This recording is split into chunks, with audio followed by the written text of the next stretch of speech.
Marahil ito na nga magiging pinakahuling laban ng ating pambansang kamao na si Manny Pacquiao, kaya naman hindi mo na dapat mapalagpas ang video na to. Lalong-lalo na't nalalapit na ang bakbakang Manny Pacquiao at Mario Barrios. Marami ang mga nagsasabi na hindi na nga raw dapat pa lumaban itong si Manny Pacquiao, pero ito ang hindi nila nalalaman. Pupunyag natin yan sa video na to. Kaya naman ipanoorin mo ng buong video nang malaman mo ang dapat mong malaman patungkol dito sa magiging bakbakan ni Manny Pacquiao at ng batang-batang makakalaban niya na si Mario Barrios. Kaya naman simulan natin nung pinabagsak ni Manny Pacquiao ang mga bigatin at mga halimaw sa ibabaw ng lona na talaga nga namang kumulat hindi lang sa mga Pilipino kundi sa mga fans sa buong mundo. Tinuturing nga si Manny Pacquiao noon na mahina nga lang at galing Pilipinas na hindi pa kilala, pero nang makita nila na sumagupa pa ito ng mga bigating mga boksingero, dito na talaga nagulantang ang buong mundo, ang mundo ng boxing. Si Manny Pacquiao ay lumaki sa hirap, kaya naman ipuspusan ang kanyang pag-iensayo para maging kampiyon sa ibabaw ng lona. At sa mga hindi nakakaalam, dati minamaliit nga lang ng mga banyaga itong pambato natin na si Manny Pacquiao. Bagamat payat, hindi nga raw ito uubra sa mga bigatin at mga halimaw sa iba't ibang mga bansa, lalong-lalo na sa mga halimaw sa Estados Unidos. Pero hindi nila alam, may tinatagong bilis at lakas itong pambansang kamao natin. At sigurado ako na hindi mo to alam na ang ating pambansang kamao ay tinalo ang 22 World Champions. Kabilang dito sila Oscar De La Hoya, Ricky Hatton, Miguel Cotto, at mas lalong magugulat ka sa mga pangalang babanggitin natin mamaya na pinataob lang ni Manny Pacquiao sa lona. Pero unahin muna natin at tatlong bigatan na ito. Unahin na nga natin yan, si Ricky Hatton. Marami nga nagsasabi na hindi nga raw uubra si Manny Pacquiao kay Ricky Hatton, pero ito ang nangyari. Ito ang dapat mong malaman sa naging bakbakan na ito ni Manny Pacquiao at ni Ricky Hatton. Unang-una nga ay walang bumoboto at wala nagsasabing mananalo dito si Manny Pacquiao. Pero nung nagkatapat na si Manny at si Ricky Hatton sa ibabaw ng lona, dalawang round nga lang ang kinailangan ni Manny Pacquiao para patulugin na ang pambato ng mga puti na si Ricky Hatton. Wala nga nag-aakala na ganito kaaga na patutulugin ng ating pambansang kamao si Ricky Hatton. At dito na nagsimula na bumango pa ang pangalan ng ating pambansang kamao. Ang dahil sa mga matitinting bakbakan na ginawa ni Manny Pacquiao at talaga nga naman nagulat ang mundo, maging ang pinagmamalaki ng lahat na si Mayweather ay natakot sa ating pambansang kamao nang makita niya ang naging laban ni Manny Pacquiao sa Las Vegas. At patungkol din sa magiging bakbakan ni Manny Pacquiao at Mario Barrios sa Hulyo ay may sinabi rin itong si Mayweather na dapat mong malaman patungkol kay Manny. Sinabi nga ni Mayweather na talaga nga naman daw na kailangan mag-ingat ni Mario Barrios dahil ibang klaseng halimaw nga raw itong si Manny Pacquiao na tila ba klases sa ibabaw ng lona. Talagang nagtanda mga pare ko at naramdaman ni Mayweather ang lakas ng kamao ni Manny Pacquiao, kaya ayaw na nga ng rematch at hanggang sa ngayon hindi pa nga rin natutuloy ang kanilang rematch ni Mayweather at ni Manny Pacquiao. Kung kayo ang tatanungin ano nga ba ang dahilan ni Mayweather kung bakit ayaw na niya na muling kalabanin ng ating pambansang kamao, para sa inyo, panalo nga ba si Manny Pacquiao doon o si Mayweather? I-comment nyo lang dyan sa ibaba. At tatanungin ko na rin kayo ano kaya ang dahilan ni Mayweather kung bakit ayaw na niyang makalaban si Manny Pacquiao. Malaking pera ang kanilang kikitnain kapag nangyari ang bakbakang ito. At ito pa ang talagang ikinagulat ni Mayweather nang makita niya na muling mag-ensayo ngayon si Manny Pacquiao. Ito ang talaga nakakagulat dahil sa tagal-tagal nga mga pare ko na hindi lumaban si Manny Pacquiao sa ibabaw ng lona sa isang profesional na bakbakan, ito ang nakita ng karamihan na hindi pa nga rin daw nawala ang bilis at lakas ni Manny Pacquiao. Sa edad nga raw na 46, tila parang bata pa nga lang din si Manny Pacquiao. Sa edad nga na 46, nakapagtataka na na-maintain ni Manny Pacquiao ang kanyang bilis, footwork at ang kanyang stamina na para bang 36 anyos pa lang si Manny Pacquiao na pinabata ng 10 taon.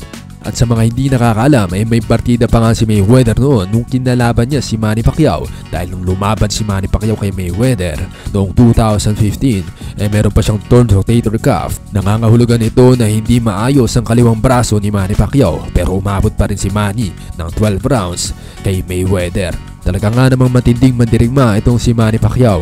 Kahit na may iniinda, tuloy pa rin ang bakbakan. Ito pa ang talaga ikagugulat mo patungkol kay Manny Pacquiao. Hindi lang kasi tatlong bigating boksingero ang kanyang pinataob, kundi pinataob rin niya si Shane Mosley, Marco Antonio Barrera, Eric Morales, Juan Manuel Marquez at Keith Thurman. At ang pinaka nakakagulat sa lahat at hindi ka talaga maniniwala ay nang binugbog niya sa ibabaw ng lona si Antonio Margarito na talaga nga naman napakalaking tao at halimaw din sa ibabaw ng lona. Dito na talaga nabilib ang buong mundo kay Manny Pacquiao nang binugbog niya si Margarito at wala nga nagawa ang halimaw na si Antonio Margarito na paboritong-paborito ng mga tao. At sinasabi nga nila na hindi raw makakalusot si Manny Pacquiao kay Antonio Margarito. Parang yan nga lang ang nangyari sa bakbakan ni Manny Pacquiao at ni Keith Thurman. Dito pinatunayan ni Manny Pacquiao na kahit di hamak na mas malalaki ang kanyang mga nakakalaban, kayang-kaya pa rin niyang wasakin mga pagmumukha ng mga boksingerong ito sa ibabaw ng lona. At kung ikaw ang tatanungin, dapat pa bang lumaban si Manny Pacquiao? Kayang-kaya pa nga ba niyang talunin ng mas bata na boksingero na si Mario Barrios o dapat na nga lang itigil ang bakbakang ito? Comment mo nga dyan sa ibaba.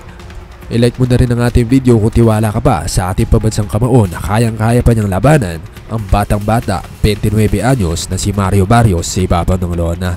Huwag mo na rin kakalimutan mag-subscribe at pindutin ang notification bell para lagi kang updated sa bakbakang Manny Pacquiao at Mario Barrios. At ito pa, huwag ka munang alis dahil maraming bang dapat malaman patungkol sa ating pambansang kamao na si Manny Pacquiao. Akala nga ng lahat iubos na ang lakas si Manny Pacquiao, pero talaga ito ang kinagulat nila nung makita nila na mag-ensayo ang ating pambansang kamao. Tila ba ay parang hindi tumatanda si Manny Pacquiao kahit nasa 46 anyos na. Nakita naman natin yan nang bubugin pa niya ang isang Koreano sa isang exhibition match. Akala nga na lahat ay wala nang natitira sa gasolina ni Manny Pacquiao, pero eto si Manny Pacquiao parang prime Manny pa rin at talagang palag-palag sa ibabaw ng lona at tigit pa dyan ay walang kinakatakutan. Diyan naman bumilib ang lahat ng mga boxing fans maging mga boksingero sa iba't ibang mundo na talaga nga naman ay ibang klase at beast sa ibabaw ng lona si Manny Pacquiao. Kagaya nitong makikita nyo sa video na to na ibang klase talaga, para talagang hindi tumatanda. Kalabaw nga lang ang tumatanda mga pare ko at hindi ang ating pambansang kamao na si Manny Pacquiao. Talaga ibang klase. Marami ang bumilib nang makita nila na muli mag-ensayo bilang paghahanda sa paparting na laban nitong si Manny Pacquiao. Kahit mga veteranong boksingero, talagang napabilib pa rin sa pinapakita ni Manny Pacquiao sa edad ng 46 ay talaga nga namang kahanga-hanga na pagbabalik ni Manny Pacquiao ang kanilang masasaksihan sa Hulyo. Sa lahat nga ng ating binitawang mga salita dito, hindi lang ito ang mga updates na dapat mong malaman patungkol sa bakbakang Mario Barrios at Manny Pacquiao. Siguradong marami ka pang matututunan at dapat malaman na talaga nga namang nakaka-excite patungkol sa pagbabalik ni Manny Pacquiao sa ibabaw ng lona. Kaya naman, i-like mo na ang video, mag-subscribe at pindutin ang notification bell. Huwag mong kakalimutan mag-subscribe sa mas marami pang updates patungkol sa mundo ng boxing, lalong-lalo na sa mga Filipino boxer. Ikaw, ano masasabi mo dito sa pagbabalik ni Manny Pacquiao sa ibabaw ng lona? Kakayanin pa nga ba ni Manny Pacquiao ang batang-bata na si Mario Barrios sa Hulyo?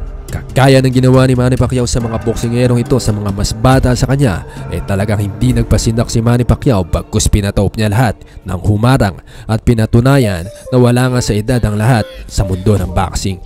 O paano? Sabihin nyo lang ang inyong mga opinion dyan sa comment section. Pagkakataon nyo na nga na ito na sabihin lahat ng komento nyo dyan sa ibaba. At lahat ng yan ibabasahin natin syempre at pag-uusapan natin sa mga susunod na videos natin. Kaya naman huwag mong kakalimutan mag-subscribe ha. At anong opinion mo dito sa magiging bakbakang Mario Barrios? I-like mo ang video kung sa tingin mo ay mananalo si Manny Pacquiao mga pare ko. At pag-komento ka naman dyan sa ibaba kung sa tingin mo ay matatalo si Manny Pacquiao. Asahan nga natin na magiging matinding bakbakan na mangyayari sa Hulyo, kagaya ng mga ginawa ni Manny Pacquiao sa mga nakaraang laban niya na akala nga na lahat ay wala nang ibubuga si Manny. At ito nga ang sinabi ni Manny Pacquiao na kayang-kaya pang araw niyang lumaban mga pare ko. Ito pang mas matindi dyan dahil lumalaban niya araw siya para makatulong sa kanyang kapwa Pilipino at hindi nga lang daw ito para sa kanya. Grabe talaga itong si Manny Pacquiao, sobrang bait na mga pare ko at ang tibay pa sa ibabaw ng lona. O paano, hanggang dito na lang, hanggang sa muli. Suportahan natin ang ating pambansang kamao sa kanyang magiging laban sa Hulyo kontra kay Mario Barrios dahil batang-bata ang kanyang makakalaban. Suportahan natin si Manny Pacquiao mga pare ko, ang ating pambansang kamao. Sana sa kanyang huling laban manaig pa rin ang kanyang lakas. At ito nga ang gugulat sa buong mundo kapag nangyari pa na magawang manalo ni Manny Pacquiao dito kontra sa batang-bata na si Mario Barrios.